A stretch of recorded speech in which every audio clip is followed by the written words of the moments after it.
The warning sirens screamed across New Geneva Station like banshees announcing the end of worlds.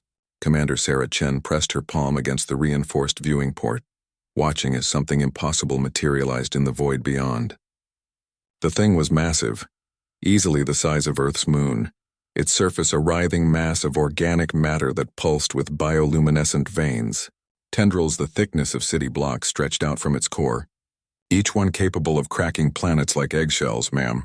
All defensive systems are online, reported Lieutenant Torres, his voice steady despite the tremor in his hands.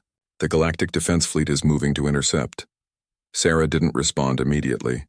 She had seen the classified reports from the Kepler system, had watched the recordings of Kepler 7 being consumed in a matter of hours. The Planet-Devourer had torn through the world's crust like tissue paper, absorbing every trace of organic matter before moving on to strip mine the minerals. 40 billion souls gone without a trace. Commander, incoming transmission from the entity, called out Ensign Park from the communications station. Sarah straightened her uniform jacket and walked to the central command platform. Put it through. The main screen flickered and a voice emerged that seemed to come from everywhere at once. It was neither male nor female, carrying harmonics that made the air itself vibrate. When it spoke, the words bypassed the universal translators entirely, appearing directly in their minds. I am Vorthak, consumer of worlds, harvester of life. Your species has been marked for absorption. Prepare for... The voice stopped abruptly. There was a long pause before it continued, this time with what sounded almost like confusion. What is this place? Sarah stepped forward, her heart hammering against her ribs. This is New Geneva Station, training facility for the Terran Defense Corps. I am Commander Sarah Chen. State your intentions. Another pause. Longer this time. Through the viewing port, they could see the massive entity's tendrils moving in what seemed like agitation. Training facility? You prepare your young for war here? We prepare them to defend what matters, Sarah replied, her voice carrying more confidence than she felt. To protect the innocent and preserve life. Preserve life? The voice carried a note of something that might have been amusement. I have consumed 600 worlds across this galaxy, little creature. I have heard every plea, every desperate bargain, every declaration of war, but never. The voice trailed off.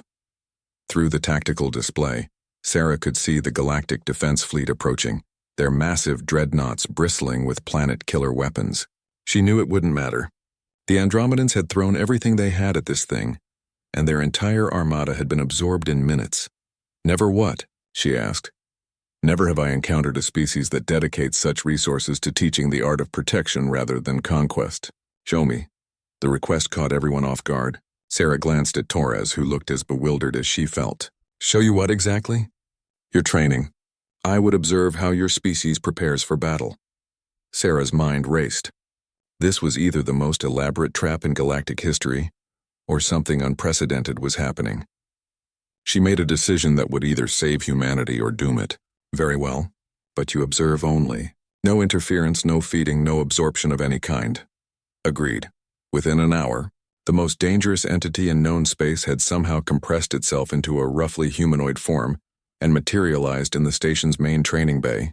Vorthak stood nearly 3 meters tall, its form a constantly shifting mass of dark matter shot through with those same bioluminescent veins. Where it had expected to find young warriors practicing the art of killing, it instead discovered something that defied its understanding of sentient behavior. Cadet Marcus Webb was struggling with the zero-gravity rescue simulation for the 4th time that day.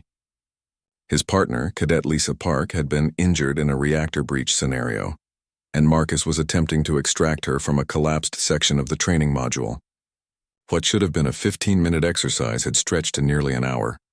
Focus on your breathing, Webb, called out Instructor Davis from the observation deck. Fear is the enemy of clear thinking. Park's life depends on your ability to stay calm under pressure. Vorthak watched as the young human carefully maneuvered through twisted metal and sparking conduits, his movements deliberate and gentle despite the urgency of the scenario. When Marcus finally reached his partner, instead of the quick extraction the entity expected, the cadet spent precious minutes ensuring that moving Park wouldn't worsen her simulated injuries. Inefficient, Vorthak observed to Sarah, who had positioned herself nearby to monitor the situation. The injured one slows the mission. Your species should train to abandon the weak for the good of the whole. Sarah watched Marcus carefully splint Park's broken leg using debris from the training module. That's not how we operate. Then you are weak. Sentiment is a luxury that evolved species cannot afford. Watch, Sarah said simply. The simulation shifted. Suddenly Marcus was the injured party, trapped beneath a beam that had crushed his legs. Park could have easily escaped alone, completing the mission and saving herself. Instead, she immediately began working to free her partner. Even as the simulation's emergency timer counted down toward a catastrophic reactor explosion, Vorthak observed as Park used her engineering training to create a leverage system. Using the training module's own structure, it took her 3 attempts and nearly all the remaining time, but she managed to free Marcus and help him to the extraction point with seconds to spare. Fascinating, Vorthak murmured, its form rippling with what might have been thought. They risk certain death to preserve a single unit that cannot contribute to the mission's success.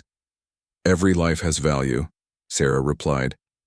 That's the first lesson we teach here.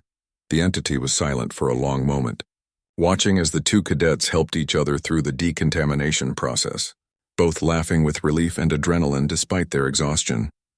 I have consumed civilizations that spanned hundreds of worlds, Vorthak said finally. I have absorbed the memories and experiences of trillions of beings. None of them have ever demonstrated such illogical dedication to the welfare of others. Sarah felt a chill run down her spine. She was beginning to understand why Vorthak had stopped its attack, and the realization terrified her more than the entity's original threat.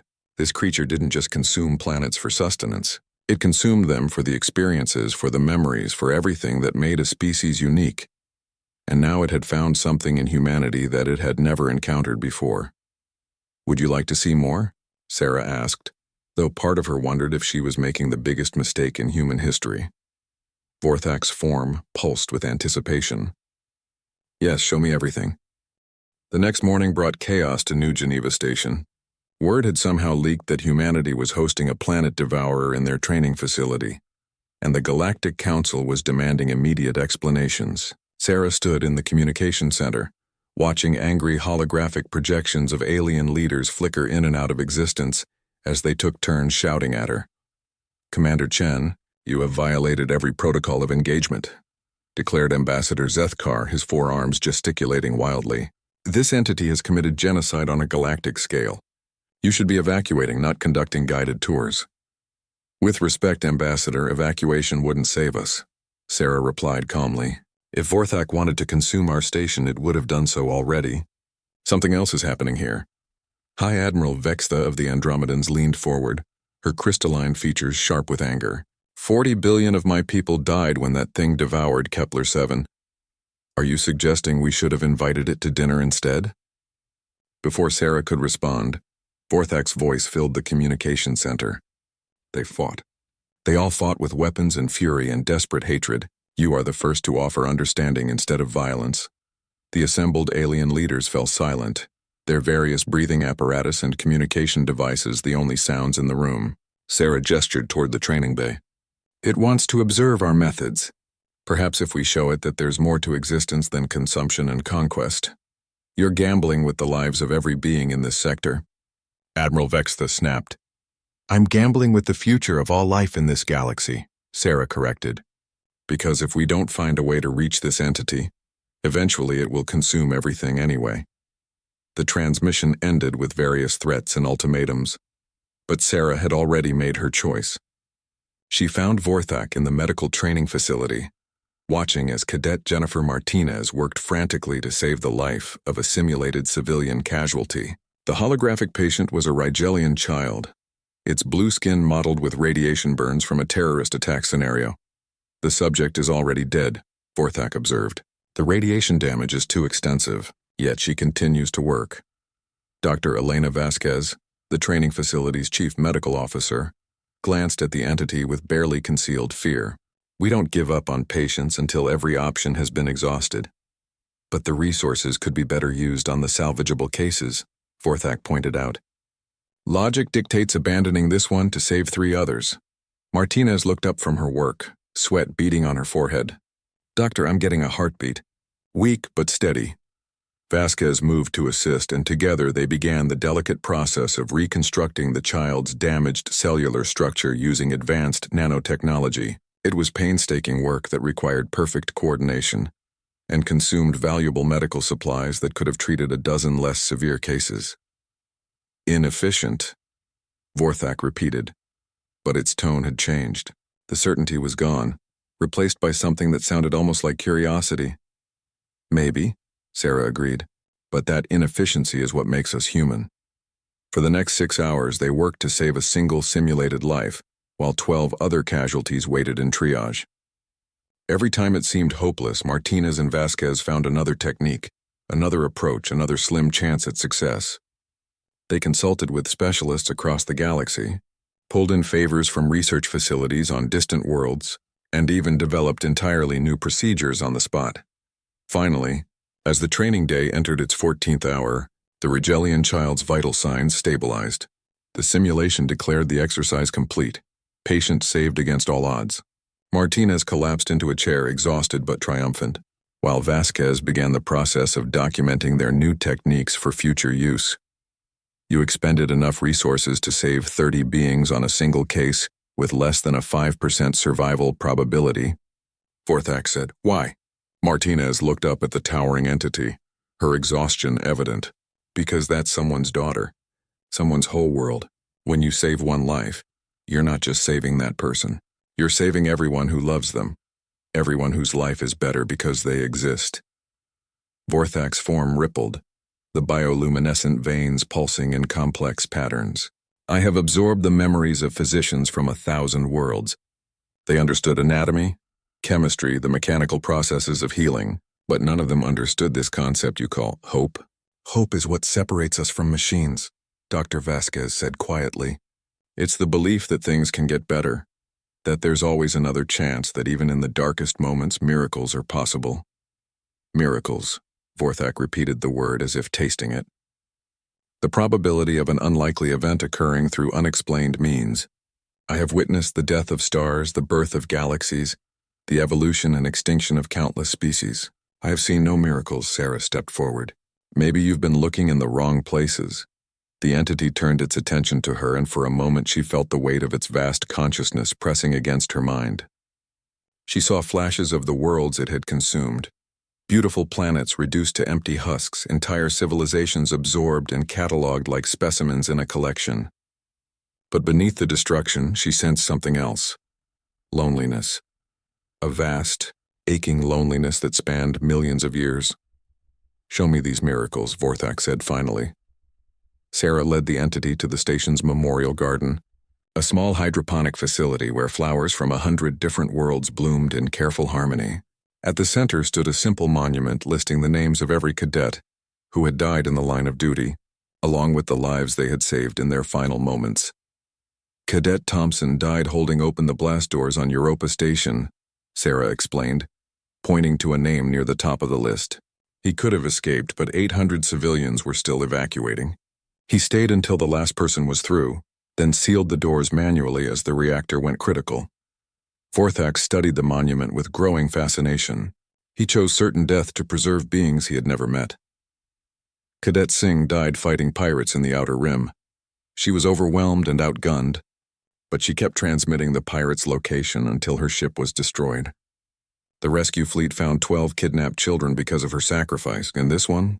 Vorthak pointed to a fresh engraving near the bottom. Sarah's voice caught slightly. Cadet Williams. 3 weeks ago, during a training exercise, one of our atmospheric processors malfunctioned. She went back into the toxic environment 7 times to rescue her fellow cadets. The 8th time, her breathing apparatus failed. 7 times, Vorthak mused. Each time, the probability of survival decreased exponentially. Yet she continued.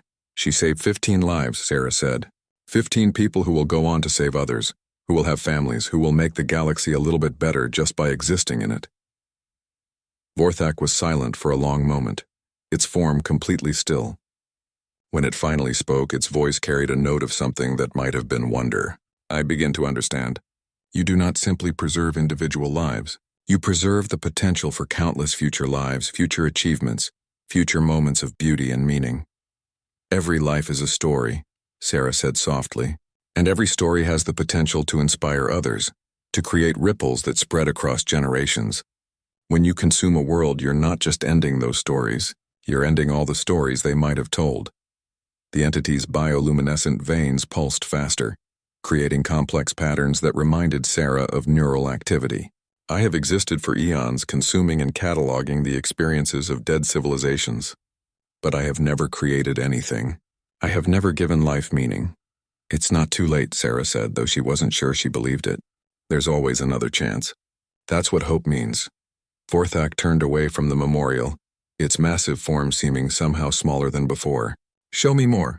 I must understand the full scope of this concept you call humanity. The third day brought unexpected visitors to New Geneva Station. A small fleet of ships had arrived at the edge of the system, but these weren't military vessels.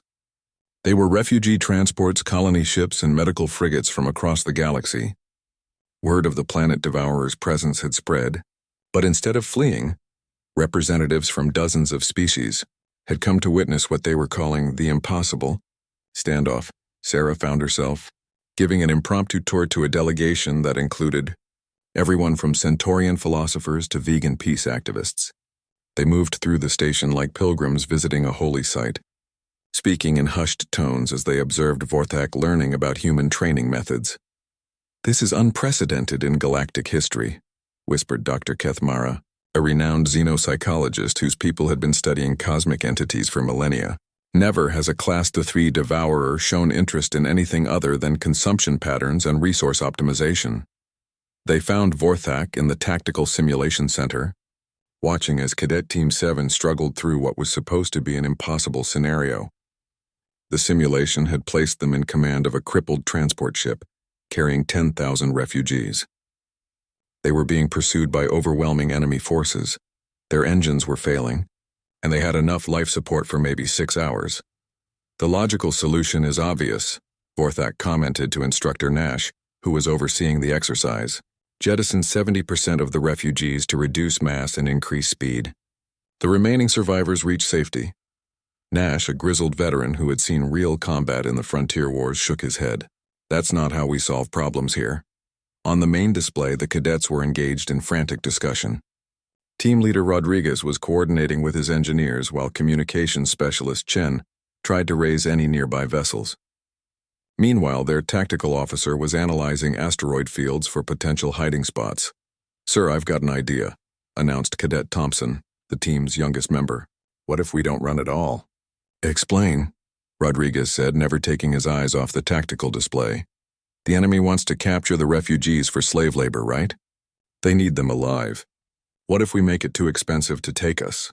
Thompson's plan was audacious to the point of insanity. They would hide the transport in a dense asteroid field, then use the ship's remaining power to destabilize the largest asteroid's orbit. If the enemy tried to attack, the resulting cascade would destroy everyone, including the refugees. It was mutually assured destruction on a small scale. "They'll have to let us go," Thompson explained. "No slaves are worth losing an entire battle group." Vorthak's form rippled with what Sarah was learning to recognize as intense interest. The young one proposes suicide rather than surrender. "This is acceptable behavior?" "Watch," Sarah said. The simulation played out exactly as Thompson had predicted. Faced with the prospect of catastrophic losses for no gain, the enemy forces withdrew. The refugees were saved, and the cadets had turned an impossible situation into a victory through sheer audacity and creative thinking. "Remarkable," Dr. Kethmara breathed. They chose a solution that preserved all lives at maximum risk to themselves. But Vorthak was focused on something else entirely. The young one's proposal contained a logical flaw. If the enemy had chosen to attack regardless of losses, everyone would have died. Why did they proceed with such an uncertain strategy? Because sometimes you have to bet everything on the hope that your enemy isn't a monster, Rodriguez explained as the simulation ended.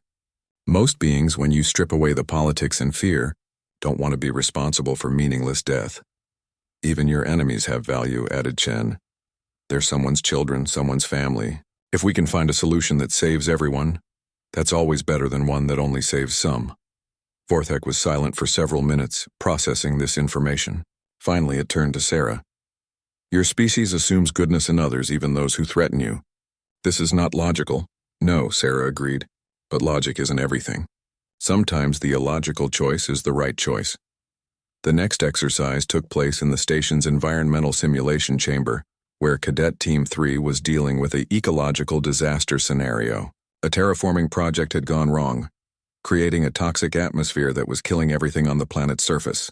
They had the resources to save either the human colonists or the indigenous wildlife, but not both. This is a zero-sum scenario, Vorthak observed. One group must die for the other to survive. Surely your cadets will choose to preserve their own species. Team leader Yamamoto studied the environmental data with the intensity of a chess master, analyzing a difficult position. Martinez, what's the toxin's half-life?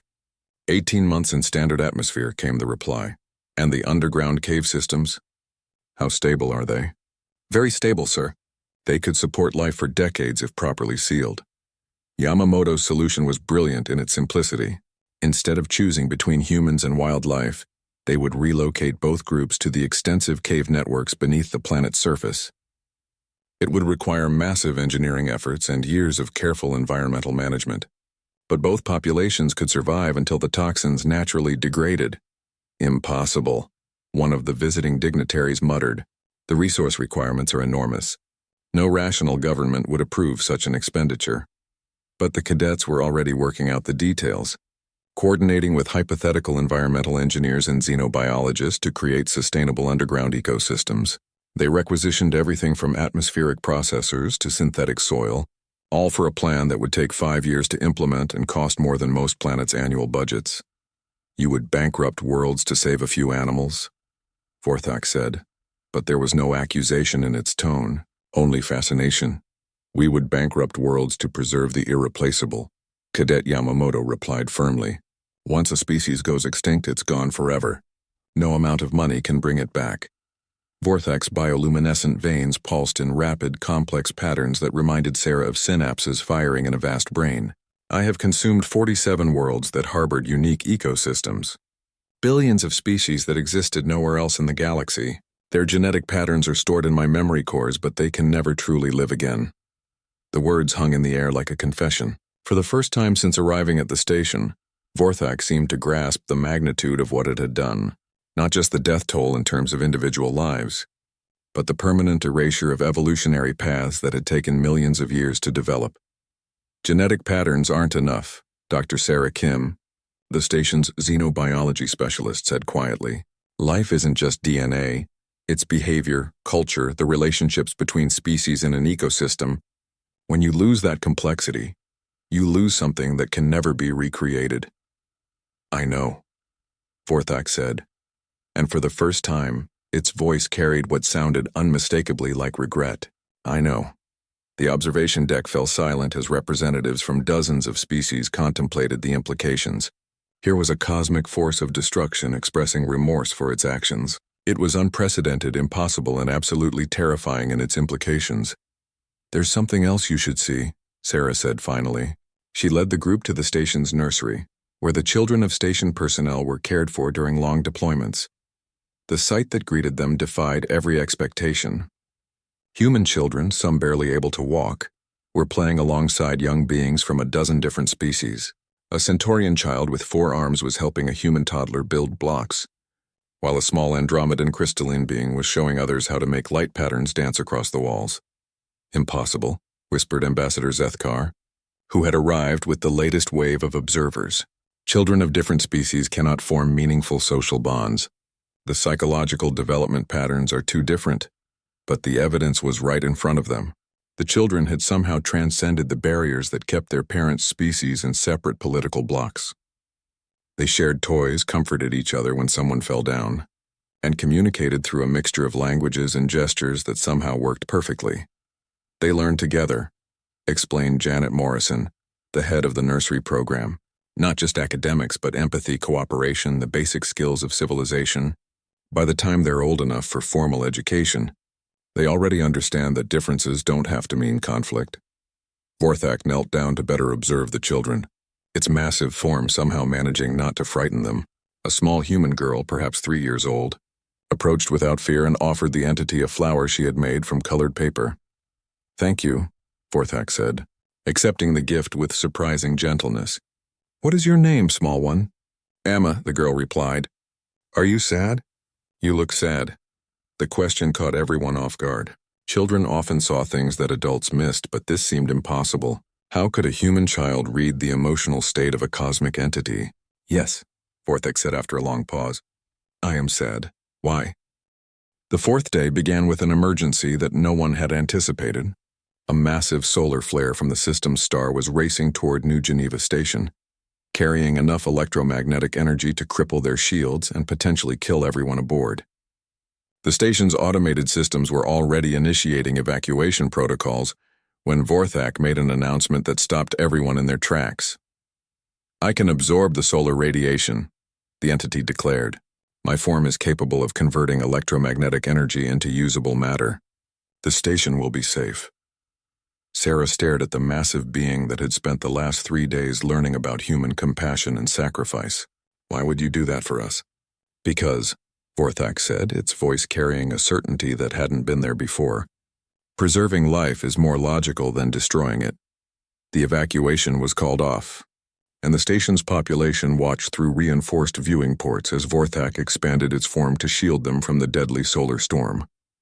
Its dark matter body glowed with absorbed energy, the bioluminescent veins becoming so bright they were visible even through the station's protective filters.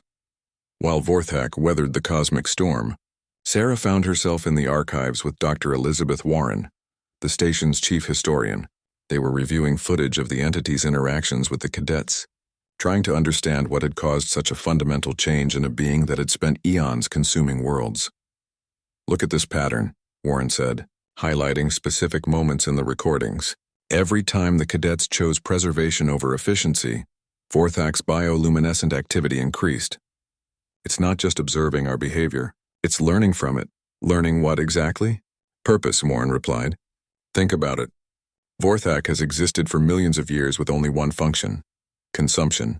It processes, catalogs, and absorbs, but it never creates. For the first time, it's seeing an alternative model of existence. They were interrupted by Cadet Martinez, who burst into the archives with barely contained excitement. Commander, you need to see this. Vorthak is doing something incredible. They rushed to the observation deck where a crowd had gathered to watch the aftermath of the solar storm. Vorthak had absorbed so much energy that its form was now radiating excess power in controlled bursts. But instead of simply dispersing the energy into space, it was doing something unprecedented. It's creating, whispered Dr. Kim, the xenobiology specialist. It's actually creating life. Around Vorthak's massive form, the expelled energy was condensing into complex organic molecules. Amino acids, proteins, the basic building blocks of life, were forming in the vacuum of space, and then organizing themselves into increasingly sophisticated structures. This should be impossible, stammered Professor Vexthon, an Andromedan physicist who had arrived with the latest group of observers. You cannot create stable organic compounds in open space without massive environmental controls. But Vorthak was doing exactly that. Using techniques that defied conventional understanding, it was building microscopic organisms from pure energy and cosmic dust. The new life forms were simple, barely more complex than bacteria, but they were undeniably alive and growing. How? Sarah asked when Vorthak finally contracted its form back to its usual size. I have absorbed the memories of countless worlds, the entity replied. I know the patterns of life from bacteria to complex ecosystems. I have always possessed the knowledge to create. I simply never understood why I should. And now you do? Vorthak's form pulsed thoughtfully. Your species has shown me that creation is more valuable than consumption. Building is more meaningful than destroying. I wish to contribute rather than merely take. The demonstration had a profound effect on the assembled observers. Representatives from species that had been bitter enemies for centuries began talking about joint research projects. The Andromedans offered to share their quantum manipulation technology, while the Centaurians proposed establishing new colleges dedicated to interspecies cooperation. But the real test came during the afternoon training session, when Cadet Team 5 faced their final examination, a simulation known as the trolley problem in space. They were in command of a damaged starship with 2 possible escape routes. One path would save their crew, but doom a nearby civilian transport with 800 passengers. The other would save the civilians but ensure the death of everyone on their ship. Classic utilitarian dilemma, observed Dr. Kethmara. The greatest good for the greatest number would dictate saving the civilian transport. The cadets, led by Maria Santos, studied their options with the methodical intensity that had become their trademark. But instead of choosing between the two paths, Santos began examining the underlying assumptions of the scenario. "Wait," she said suddenly. "Our navigation computer says the civilian transport is disabled, right? But look at this power signature. Their engines are functional, they're just not moving." "Maybe they're trapped," suggested her tactical officer. "Or maybe they don't know they can escape," Santos replied.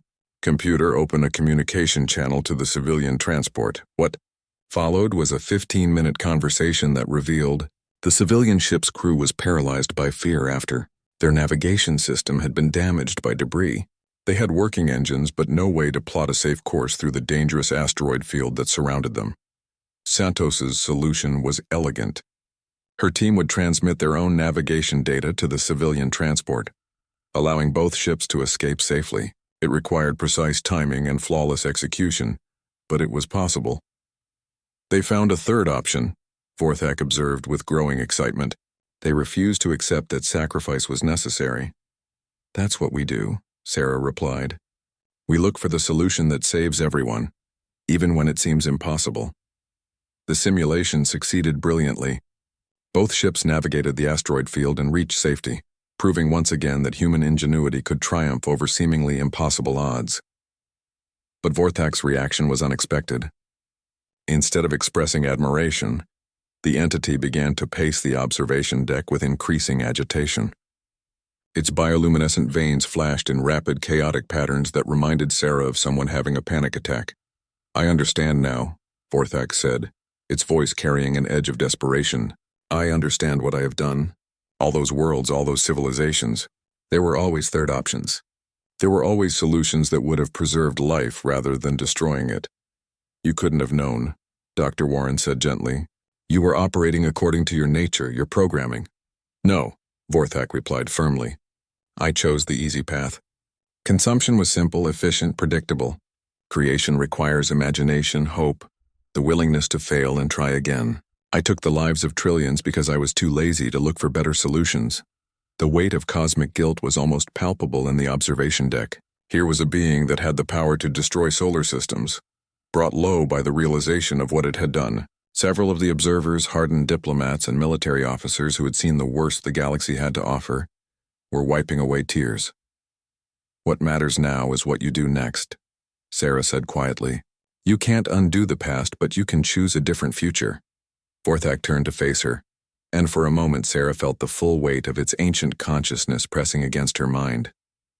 She saw glimpses of the entity's memories, the first world it had consumed, the gradual evolution from survival necessity to casual destruction, the growing emptiness that came from existing without purpose or meaning. "Teach me," Vorthak said finally. "Show me how to build instead of destroy. Help me understand what it means to give life meaning, rather than simply ending it." Sarah looked around at the assembled representatives of dozens of species, at the human cadets who had unknowingly changed the course of galactic history, at the children playing in the nursery who represented hope for a better future. "We'll need to start from the beginning," she said. "Are you ready for that?" Vorthak's form contracted slightly, becoming more compact and somehow more humble. "I have waited eons to find purpose. I can wait a little longer to learn how to serve it properly." Outside the viewing ports, the stars shone with the same cold light they had always carried. But something fundamental had changed in the galaxy. For the first time in cosmic history, destruction had chosen to become creation, and the universe would never be the same. 3 months had passed since Vorthak's arrival at New Geneva Station, and the galaxy was struggling to adapt to a new reality. The entity that had once been humanity's greatest threat had become its most dedicated student, spending every waking moment learning the intricate art of preservation and creation. The transformation wasn't without its challenges. Vorthak's first attempts at helping had nearly caused disasters on 3 separate occasions.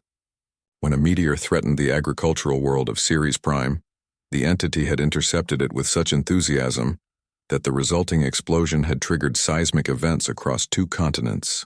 When pirates attacked a medical convoy in the Outer Rim, Vorthak had scared them away by simply appearing, but the gravitational disturbance from its arrival had damaged the very ships it was trying to protect. "You're thinking too big," Sarah explained during one of their daily sessions in the station's strategy center. "Not every problem requires cosmic-level solutions.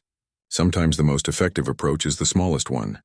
They were studying the aftermath of Vorthak's latest well-intentioned intervention. A space station had been losing atmosphere through a hull breach, and Vorthak had attempted to help by creating a massive bioorganic patch using its own matter.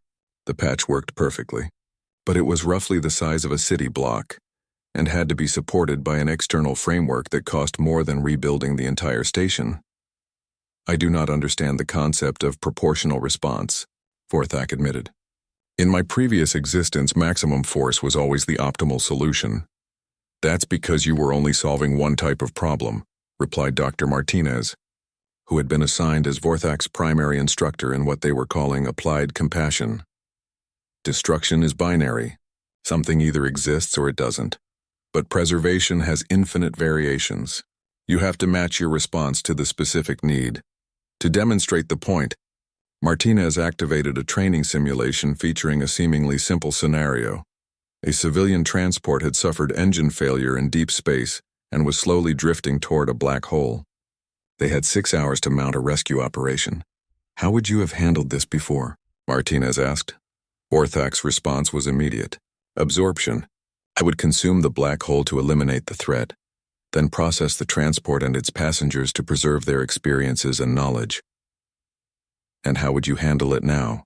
This time, Vorthak paused for several minutes, its bioluminescent veins pulsing in complex patterns as it considered alternatives. "I could create a gravitational counterforce to slow the transport's descent, or generate a temporary wormhole to provide an escape route, or convert a portion of my mass into a rescue vessel capable of faster-than-light travel. All possible solutions," Martinez agreed. "But what would be the consequences of each approach?" The discussion that followed lasted 4 hours and covered everything from quantum mechanics to psychological trauma. Vorthak slowly came to understand that the most elegant solution wasn't necessarily the most powerful one. A simple tractor beam from a nearby patrol ship would save the transport with minimal risk and no cosmic side effects. "Efficiency isn't just about speed or power," Martinez explained. "It's about achieving the desired outcome with the least disruption to everything else. Your new goal isn't to solve problems. It's to solve them in ways that make the universe a little bit better." The lesson was interrupted by an emergency alert that sent chills through everyone on the station. Long-range sensors had detected a massive fleet approaching from the galactic core, flying the colors of the hegemony of worlds. The hegemony was an authoritarian alliance that had been expanding aggressively for the past century, enslaving entire species and strip-mining their worlds for resources. 30 dreadnoughts and twice as many support vessels, reported Commander Torres from the tactical center. "They'll be here in 18 hours, Sarah felt her stomach drop. The hegemony had been suspiciously quiet about Vorthak's change of heart, but their arrival could only mean one thing. They intended to capture or destroy the entity before it could interfere with their expansion plans. "We need to evacuate the station," she announced, but Vorthak's response stopped her short. "No. I will not allow innocents to suffer because of my presence. This is exactly the type of situation I must learn to handle correctly." "Vorthak, these aren't pirates or raiders," Sarah warned. "The hegemony fleet has enough firepower to sterilize entire star systems. They've been planning this for months." "Then it is time for my final examination," Vorthak replied calmly. "Dr. Martinez, what would be the proportional response to an overwhelming military threat?" Martinez looked around the room, seeing the fear and uncertainty in everyone's faces. "Ideally, you'd find a solution that protects the innocent without escalating the conflict. But sometimes violence is necessary," Vorthak finished. "I understand. But first, let me try something different." What followed was perhaps the most audacious diplomatic gambit in galactic history. Instead of preparing for battle, Vorthak did something completely unexpected. It sent the hegemony fleet a detailed analysis of their own tactical capabilities, pointing out 17 critical vulnerabilities in their formation and offering suggestions for improvement. The message that accompanied the tactical data was simple. "I wish to discuss the concept of mutual benefit rather than mutual destruction. Please allow me to demonstrate alternatives to conquest.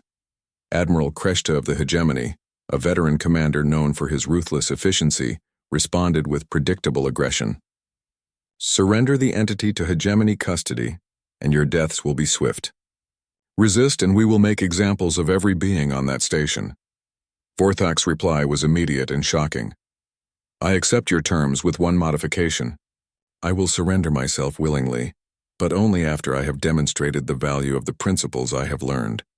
Give me 1 hour to show you something that will change your perspective on power itself. Sarah couldn't believe what she was hearing. Vorthak, you can't seriously be considering surrender. They'll weaponize you, use your power to enslave half the galaxy. Trust me, the entity replied. I have learned much about the power of hope. Now let me show them what creation can accomplish when applied on a cosmic scale. Within minutes, Vorthak had departed the station and positioned itself directly in the path of the approaching Hegemony fleet.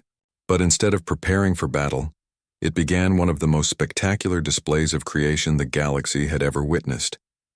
Using techniques it had learned from studying human training methods, Vorthak began converting the empty space around itself into a thriving ecosystem. Asteroid-sized organisms bloomed into existence, their surfaces covered with forests and oceans that sparkled with bioluminescent life. Delicate structures that looked like crystalline coral reefs spread between the organisms, creating pathways of light that pulsed with energy and information. In less than 30 minutes, Vorthak had created an entire biosphere in the vacuum of space, complete with weather patterns, tidal forces, and complex food webs. It was life on a scale that defied imagination, beautiful and impossible and utterly captivating. The Hegemony fleet had stopped its advance and was maintaining position at the edge of the newly created ecosystem, their sensors overwhelmed by the complexity of what they were witnessing. This is what I offer, Vorthak transmitted to Admiral Kreshta. Not the power to destroy, but the power to create. Not the ability to take life, but the ability to give it meaning and beauty beyond anything you have ever imagined. The response from the Hegemony flagship was a long time coming, and when it finally arrived, Admiral Kreshta's voice carried a note of uncertainty that had never been there before. How many worlds could you transform this way? All of them, Vorthak replied simply. Every dead rock, every failed colony, every wasteland left behind by war or disaster. I can give you an empire built on creation rather than conquest, growth rather than exploitation. But only if you choose to abandon the old ways. Sarah watched the tactical display with growing amazement as something unprecedented happened. The Hegemony fleet began powering down its weapons. Ship by ship, the massive dreadnoughts that had come to capture a weapon of mass destruction were instead witnessing the birth of something entirely new. Admiral, came a transmission from one of the Hegemony's escort vessels. Request permission to launch scientific probes. Our xenobiology teams are detecting life forms that shouldn't be able to exist. Granted, Kreshta replied, and for the first time in recorded history, a Hegemony military operation had become a research expedition. As the alien scientists began studying Vorthak's creation, Sarah realized that the galaxy had just witnessed more than a successful diplomatic resolution. They had seen the birth of a new kind of power, one based not on the ability to destroy but on the capacity to create beauty and meaning from nothing. The age of Planet-Devourers was ending. The age of world builders had just begun. 6 months after the Hegemony fleet had arrived as conquerors and departed as converts, the galaxy was experiencing what historians would later call the Great Awakening. Vorthak's demonstration had triggered a cascade of changes that no one could have predicted. The entity itself had evolved far beyond its original form. Instead of the dark, threatening mass of organic matter that had first arrived at New Geneva Station, Vorthak now appeared as a luminous, ever-shifting constellation of energy and life. Its consciousness was distributed across millions of microscopic organisms that could separate and recombine at will, allowing it to be present in dozens of locations simultaneously while maintaining a unified awareness. Sarah stood in the observation deck of the newly constructed Genesis station, watching as Vorthak worked on its latest project, the restoration of Kepler-7, the first world it had ever devoured. The process was painstakingly slow, requiring the entity to reconstruct not just the planet's physical, structure but the complex web of relationships that had defined its ecosystem. The atmospheric composition is stabilizing, reported Dr. Kim, who had become the galaxy's leading expert on what they were calling constructive evolution. Vorthak has managed to recreate the original bacterial communities that form the foundation of Kepler-7's biosphere. But will it work? Asked President Chen of the Reformed Earth Alliance, who had arrived to witness this historic moment. Can you truly bring back a dead world? Not bring back. Vorthak's voice responded from everywhere and nowhere, carried by the quantum fields it had learned to manipulate. Recreate. The original Kepler-7 is gone forever, along with all the unique experiences and relationships that made it special. But I can build something new in its place, something that honors what was lost while creating space for new possibilities. The project had been controversial from the beginning. Many survivors of Vorthak's original rampage had argued that the entity had no right to play God with their destroyed homeworlds. Others saw it as the ultimate form of penance, a way for Vorthak to literally rebuild what it had torn down. The deciding factor had been the children. Emma Patterson, the little girl who had given Vorthak a paper flower on their first meeting, had grown into a remarkably insightful 8-year-old. During a Galactic Council session, she had asked the question that silenced all debate. If someone breaks something you love, don't you want them to try to fix it? Now, as Sarah watched continents taking shape on the restored Kepler-7, she marveled at how much had changed. The hegemony of worlds had dissolved itself voluntarily, its member species choosing to join the new cooperative alliance that had formed around principles of mutual aid and shared growth. The Andromedans, once the galaxy's most isolationist species, had opened their borders and were sharing advanced technologies freely. Even the warlike Klingari Confederation had signed peace treaties with their traditional enemies. Commander Chen, we're receiving a priority transmission from the Outer Rim, announced Lieutenant Torres. It's from the Zephyrian Republic. They're requesting immediate assistance. Sarah's good mood evaporated. The Zephyrians were a proud, technologically advanced species that rarely asked for help. If they were sending a priority request, something serious was happening. The main screen flickered to life, revealing the haggard face of High Chancellor Vexithara. Her crystalline features, normally a vibrant blue, had faded to a sickly gray. Behind her, Sarah could see the unmistakable signs of emergency protocols in effect. Commander, we need Vorthak's assistance urgently, the Chancellor said without preamble. Our star is dying. Something is draining its energy at an exponential rate. Our scientists estimate we have less than 2 weeks before complete stellar collapse. Sarah felt a chill run down her spine. What kind of energy drain are we talking about? Unknown. The phenomenon appeared 3 days ago and has been accelerating ever since. We've tried everything we can think of, but whatever is causing this is beyond our ability to stop. Before Sarah could respond, Vorthak's voice filled the communication center. Chancellor, I am already en route to your system. I have encountered this phenomenon before, during my time as a devourer. You are dealing with a stellar parasite. The term meant nothing to Sarah, but the fear in Chancellor Vexithara's voice was unmistakable. That's impossible. Stellar parasites are extinct. They were wiped out millions of years ago. Most were, Vorthak confirmed, but some survived by hiding in the spaces between galaxies waiting for suitable hosts. I know this because I inadvertently awakened one during my consumption of the Antares system. It fed on that star until nothing remained, then disappeared back into the void. Sarah watched the Chancellor's face pale further. Can you stop it? I can try, but I will need assistance.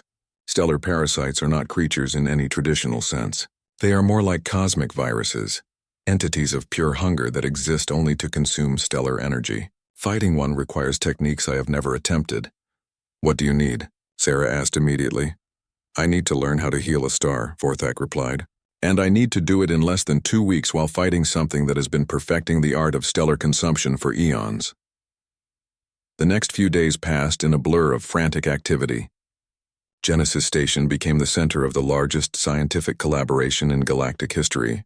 Stellar physicists from dozens of species worked around the clock to develop theories about stellar healing, while Vorthak practiced new techniques for manipulating matter and energy on a cosmic scale. The breakthrough came from an unexpected source.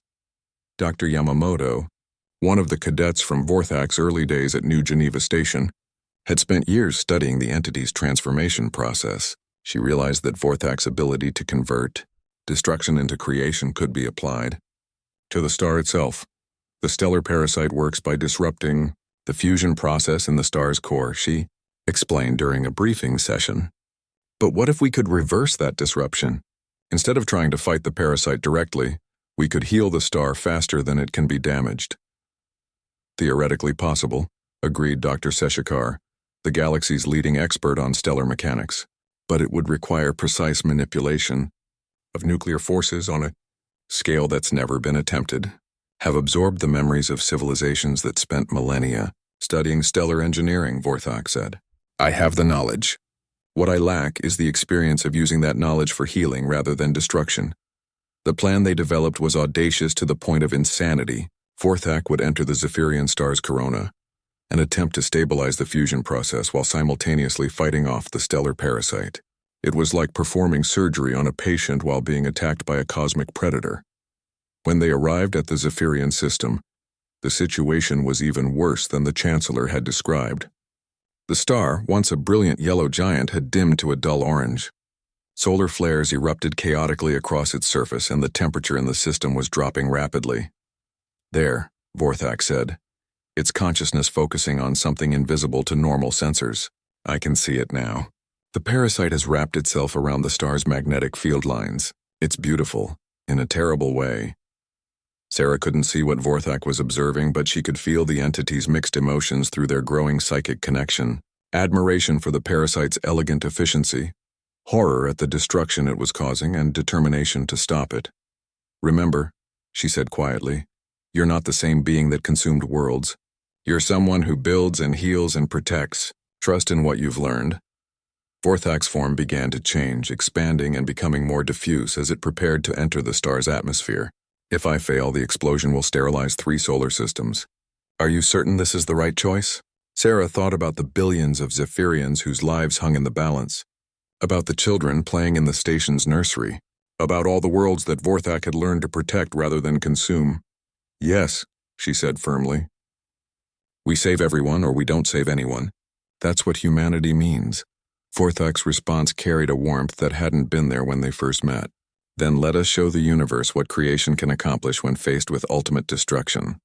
As the entity dove toward the dying star, Sarah realized that they were about to discover whether compassion could triumph over cosmic hunger, whether the power to heal was truly stronger than the power to destroy. The fate of the galaxy hung in the balance, suspended between the light of creation and the darkness of the void. The battle for the Zephyrian star lasted 13 days and changed the fundamental nature of cosmic physics. Sarah watched from Genesis Station as Vorthak descended into the stellar corona, its transformed consciousness spreading through the star's magnetic field like luminous neural networks seeking to heal a damaged brain. At first, nothing seemed to happen. The star continued its ominous dimming, and solar flares erupted across its surface with increasing violence. Then, gradually, something extraordinary began to occur. Where Vorthak's consciousness touched the stellar plasma, the chaotic energy patterns began to stabilize. Fusion reactions that had been disrupted by the stellar parasite started returning to their natural rhythms. The temperature in the inner system is rising, reported Dr. Kim from the monitoring station. Slowly, but it's definitely increasing. But the stellar parasite wasn't accepting Vorthak's intervention passively. As the entity worked to heal the star, massive tendrils of dark energy erupted from the star's core, striking at Vorthak's distributed consciousness with the force of contained supernovas. It's fighting back, Sarah observed unnecessarily, watching as brilliant flashes of light marked each collision between creation and consumption. Can Vorthak handle this kind of assault? Unknown, replied Dr. Seshikar, his instruments barely able to track the cosmic-scale battle taking place within the star. The energy readings are off our scales. This is a conflict between forces that predate galactic civilization. For 6 days, the battle raged with no clear victor. Vorthak would stabilize one section of the star's core, only to have the parasite disrupt another area. The entity's consciousness was being stretched across light years of plasma and magnetic fields, fighting an opponent that had millions of years of experience in stellar consumption. On the 7th day, something changed. instead of trying to fight the parasite directly, Vorthak began implementing the lessons it had learned from human cadets. Rather than matching destruction with counter-destruction, it started looking for the third option, the solution that could save everyone. What if the parasite isn't evil? Vorthak transmitted to the monitoring fleet. What if it's simply trying to survive the only way it knows how? The idea was revolutionary. For millions of years, stellar parasites had been viewed as cosmic pests, entities to be destroyed whenever encountered. But Vorthak's unique perspective as a reformed consumer of worlds allowed it to see something others had missed. The parasite is starving, Vorthak continued, its voice reaching them through quantum fluctuations in the stellar wind. It has been dormant for eons, and now it feeds with desperate hunger because it fears returning to that emptiness. But what if there was another way? What happened next would be debated by philosophers and scientists for generations. Instead of attacking the stellar parasite, Vorthak began communicating with it, using harmonics in the star's magnetic field to convey complex concepts. The conversation, if it could be called that, took place at frequencies that no natural intelligence could comprehend. Gradually, the violence of the stellar disruptions began to decrease. The parasite's chaotic feeding patterns became more organized, less destructive. And then, incredibly, the two cosmic entities began working together. Impossible, whispered Chancellor Vexithara from the Zephyrian command ship. The readings show both entities are somehow sharing the star's energy output. The parasite is feeding, but the star is also being healed. What Vorthak had discovered was that stellar parasites weren't inherently destructive. They were simply inefficient feeders, consuming entire stars because they had never learned sustainable energy extraction. By teaching the parasite how to draw energy without disrupting stellar fusion, Vorthak had found a solution that preserved both entities. The star will actually be more stable now, Vorthak explained as the crisis gradually resolved. The parasite's presence creates a secondary magnetic field that will help regulate solar flares for the next 1,000,000 years. Your people will have safer space travel and more predictable weather patterns. The transformation of a cosmic destroyer into a cosmic symbiont marked the beginning of what historians would call the Age of Impossible Solutions.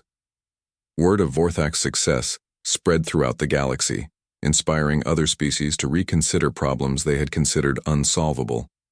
The Klingari Confederation, famous for their warrior culture, began developing new martial arts based on protection rather than aggression.